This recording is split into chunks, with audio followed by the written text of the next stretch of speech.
Yaşayan yürekten ömrümden bölüktüzün. Seni men bağlan yüreğimiz ara dönüzün. Neci solman yolunda uğrunda solum.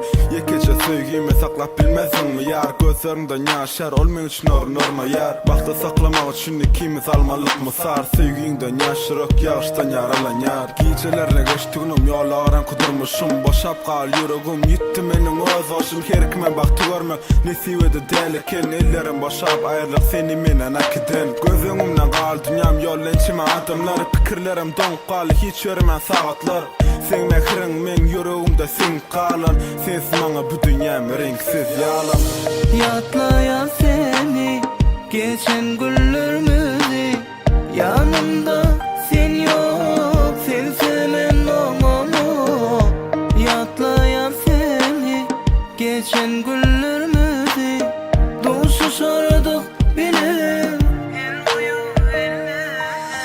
Kırsayan seni bilsedin şonu. Bugün örmüz araşardı yollarımız ayrı. Ağzaş dünyamdan bilmedim sakla özümü. Yüzüm bolma çatmak eşmez ar sesini.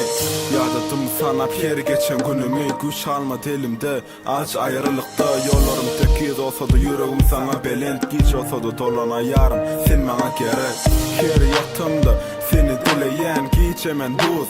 Hiç eremeyen senin bilyen yağdayımı gözüm görmedi. Gör ya sesimi eşeğen seni melniz yüreğim duyya. Her gezek seni güzel bana suratın göryen. Göz yaşımdan iş aladılarım yenge. Fikirimde sen hiç çıkman düşme giren. Göresim elyadını seni söyleyen. Yatlayan seni geçen gün